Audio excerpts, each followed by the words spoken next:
है, सीता अच्छी है, क्योंकि संज्ञा सर्वनाम विशेषण क्रियाएं विकारी हैं। राम अच्छा है, सीता अच्छी है, लेकिन राम अच्छा गाता है, यहाँ अच्छा क्रिया विशेषण है।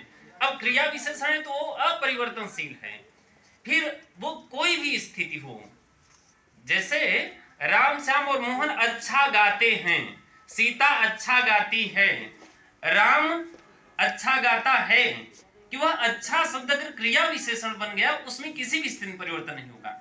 फिर जैसे हम वर्णों पर चलते हैं कि जैसा पहले हम लोग बीए में कर लिए और ये नहीं पता चलता था घोष घोषा प्रण महाप्राण बहुत चीजें, आज एनसीईआरटी पैटर्न पर बहुत सी चीजें और यहाँ बहुत चीजें अपडेट हो रही हैं। जिस हम नवाचार की बात कर रहे हैं, हमारे श्री अजय सर जो है एक तरह से नवाचार के मूर्तिमान रूप हैं।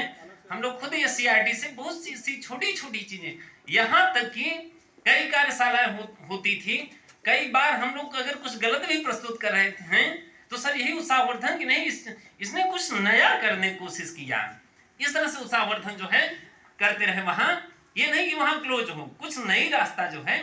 तो जैसे हम पढ़ते हैं अब आज कि बहुत छोटी छोटी चीजें, यहाँ तक कि लिंग वचन पुरुषकर्ता कृदंतवाच भाव काल पर कि हम लोग जो बीए में नहीं पढ़ सके उन चीजों पर ध्यान कक्षा 8-9 से दिलाया जा रहा है।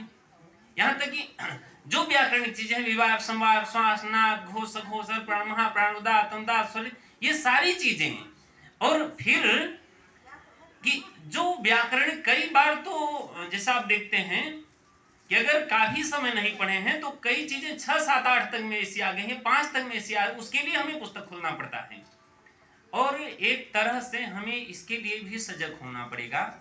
कई बार हम लोग ये मान लेते हैं कि अरे अब तो हम जो है नौकरी पा गए तो हम सब काम करते हैं, लेकिन किताब खोलने में बहुत बल पड़ता है, जबकि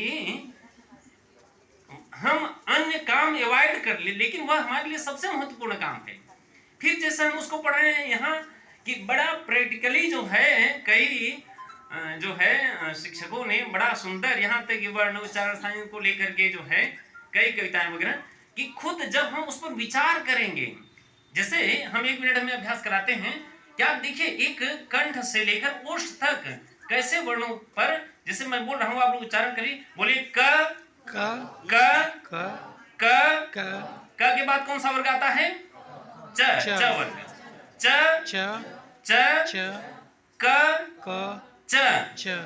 क।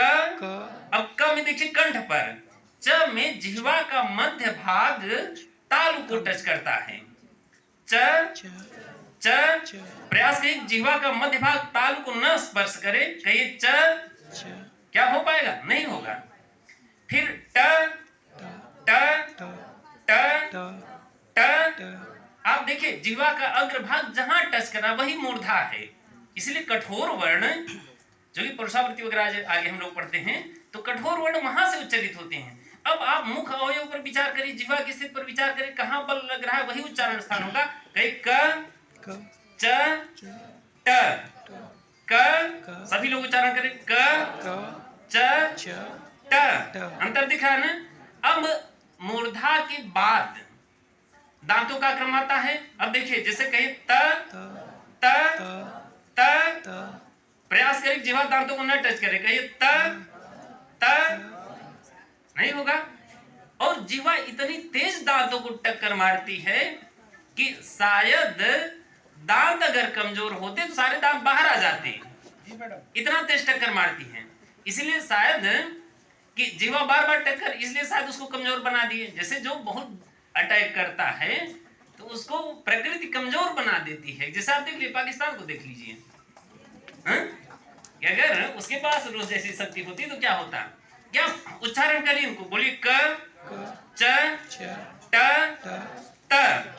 क च तालु है, एक ही तालु कि एक ही शब्द जो है, यही इसी शब्द से 3 अंग हैं, तालु तालु और पैर में तालु, तीनों भाग समान सुकोमल हैं। कोई बच्चा होता है आप सर को टच करिए, लेकिन वही माताएं जब कि पूरी सेवा करके वज्रवत बना देती है तो हम अंत में कहते हैं अरे आपने हमारे किया ही क्या।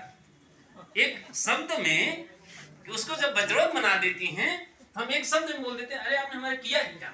अब जैसे अंतिम मुख अवयव जो है, अंतिम या शुरुआती कहिए इस क्रम में, ओष्ठ। आप बोले प प प, मतलब सबसे अधिक उस मुख अवयव की भूमिका है, बिना ओष्ठ के प वर्ण का उच्चारण नहीं। इसलिए कोई बच्चा होता है तो सबसे पहले वह प वर्ग के वर्णों को बोलता है। यहाँ तक जितने भर रिश्ते हैं तो 90% रिश्ते प वर्ग से, चाहे वो पापा हो, फूफा हो, भाई हो, मामा हो, मतलब जिससे यह प फ ब भ म आप देखेंगे बाबा हो, मतलब अधिकांश जो रिश्ते हैं 90% रिश्ते वह प वर्ग से उच्चारित है। अब वो पा एक वर्ण पहले निकालता है, हम उसको मान लेते हैं कि वह कि पिताजी को ही पापा कर रहा है, जबकि वह सहज उसके मुख से वह शब्द निकलता है। उसको क्या, वो तो टाफी में चेंज कर देगा, लेकिन कि वह कोई भी रिश्ते, लेकिन आप एक क्रम से जैसे फिर से उच्चारण करें, फिर जो है बोली क, पूरा कंसंट्रेशन जिह्वा पर रहे, क्योंकि वही आपको पढ़ाना है। बच्चों को एहसास होना चाहिए कि वह क्यों कंठ उच्चारण है या क्यों ताल उच्चारण है, क्यों दंत उच्चारण है। बोली क, च, ट, प। फिर जैसे आप मान लीजिए अल्पप्राण महाप्राण वगैरह पढ़ाते हैं, प्राण माने क्या होता है, वायु, अल्प माने थोड़ा, महा का से अधिक, जैसे महाज्ञानी है, महादानी है, अधिकता का बोध है। तो जिन वर्णों में वायु कम लगती है, जैसे हम एक वर्णों को क्रमबद्ध एक सीक्वेंस से लिखते हैं वर्णमाला में, कभी हम उस पर जो है डिटेल चर्चा करेंगे विस्तृत। लेकिन जैसे अल्प प्राण है तो जो पहला तीसरा पांचवा वर्ण होते हैं अल्प प्राण होते हैं, दूसरा चौथा महाप्राण होते हैं। तो अगर क अल्प प्राण है तो ख महाप्राण है, महाप्राण है तो मतलब वायु अधिक लगेगी। अब एक पता कैसे चलेगा, तो सभी लोग की हथेली को मुंह के सामने रखिए, बिल्कुल, और ये देखिए किस वर्ण में अधिक वायु लग रही है, किसमें कम। तो आप देखिए पहले वर्ण में कम वायु लगी, दूसरे में अधिक। सभी लोग उच्चारण करिए, बोलिए क, ख, क, ख, च, छ। सभी लोग बोलिए ट, ठ, त, थ, प, फ, प, फ। ऐसा सुन रहा है ना कि हिंदी खुद में जो यह लिपि है, यद्यपि यहाँ हम लोग बेसिक संदर्भों में चर्चा करते हैं, लेकिन जब हम पूरा भाषा विज्ञान पढ़ते हैं, पूरे विश्व के भाषा परिवारों की स्थिति पढ़ते हैं, सबसे बड़ा भाषा परिवार भारतीय भाषा परिवार, उसको दो भागों में डिवाइडेशन किया जाता है। यूरोप साइड की भाषा जिसको हम केंतुम कहते हैं, केंतुम में Greek, Celtic, Germanic, italic, Hittite तो खारी भाषाएं आती हैं। सतम में भारतीय, ईरानी, बाल्टो, स्लाविक, आर्मेनी, अल्बानी भाषाएं आती हैं। दोनों की केंद्र में संस्कृत है, और वहां अगर कोई शब्द पितृ बना है तो पितृ से पिता कैसे बना, पीटर कैसे बना, प का फ महाप्राण कैसे हुआ, जिससे उसका फादर कैसे बना, उसकी एक निश्चित प्रक्रिया है कि वह गम से गो कैसे बना। गम माने जाना, गम जैसे हम संस्कृत में धातु पढ़ते हैं, अभी इसी में किसी शिक्षक ने चर्चा किया, धातु पर जो है क्रिया के मूल रूप को धातु कहते हैं। फिर जैसे जा से ना लगाकर क्रिया का सामान्य रूप जाना, पढ़ से पढ़ना, तो गम से कैसे गो बना, उसकी एक निश्चित प्रक्रिया है। तो हिंदी अपने आप में बहुत साइंटिफिक लिपि है। हिंदी के कवियों ने भी कि बहुत असीम, इस हम लोग निराला सभागार में बैठे हुए हैं और वह खुद उन्हें महाप्राण की संज्ञा दी गई कि एक जैसे बहुत प्रसिद्ध उनकी कविता वह तोड़ती पत्थर, और उसको लिखते लिखते निराला भूल गए, वो खुद जो है वह मजदूरनी बन जाते हैं और लिखते हैं अंतिम पंक्ति इसके, आप देखिएगा, मैं तोड़ती पत्थर, और वह किस विषम स्थिति में लिख रहे हैं उसका वर्णन कर रहे हैं कि वह किस स्थिति में पत्थर तोड़ी। पत्थर तोड़ना अपने आप एक मुहावरा है, एक आपके सामने जो एक समस्या चट्टान की तरह बनकर, चाहे वो बेसिक विभाग की ही हो, कोई भी समस्या जो चट्टान की तरह, उस मुहावरे को वह जो है आत्मसात करते हैं। जैसे लिखते हैं किस स्थिति में पत्थर तोड़ रही है कि गर्मियों के दिन दिवा का तमतमाता रूप, उठी झुलसाती हुई लू, रुई जो जलती हुई भू, भू मतलब पृथ्वी कैसे जल रही है, रुई जो जलती हुई भू,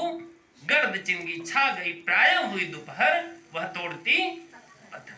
उस पत्थर तोड़ने में भी वह जिस हथौड़े से करती बार बार प्रहार, उस परिश्रम में भी उन्हें कि एक मधुर झंकृत सुनाई पड़ रही है। वो लिखते हैं, देखते देखा मुझे तो एक बार उस भवन की ओर देखा छिन्नतार, देखकर कोई नहीं देखा मुझे उस दृष्टि से जो मार खा रोई नहीं। व्यवस्था दिखाते हुए कहते हैं कि सजा सहज सितार, सुनी मैंने वह नहीं जो थी सुनी झंकार। उस पत्थर तोड़ने के कर्णभेदी ध्वनि में भी एक मधुर झंकृत परिश्रम की सुनते हैं। तब लिखते हैं सजा सहज सितार, सुनी मैंने वह नहीं जो थी सुनी झंकार। अंत में कि एक क्षण के बाद वह कांपी सुघर, ढुलक माथे से गिरे शिकर, लीन होते कर्म में फिर ज्यों कहा मैं तोड़ती पत्थर। मतलब वह तोड़ती पत्थर शुरू करते, वह प्रथम पुरुष है। हम लोग हिंदी वाले जो है समझते हैं मैं तोड़ती पत्थर उत्तम पुरुष, कि वह कविता लिखते लिखते खुद मजदूर नहीं बन जाते हैं। इसलिए महाप्राण, तो हम सबके सामने बेसिक विभाग में जो भी समस्या है वह है एक पत्थर की तरह दृढ़ है, जटिल है, जो हमारे रास्ता रोकी हुई है, और वही एकमात्र सभी समस्याओं का जो है समाधान है। तब मैथिली शरण गुप्त अंतिम यही से मैं वाक्य समाप्त करता हूं और सभी समस्याओं को दृष्टिगोचर करते हुए अंत में लिखते हैं कि सबका एक ही हल है कि सबसे प्रथम कर्तव्य है शिक्षा बढ़ाना देश में।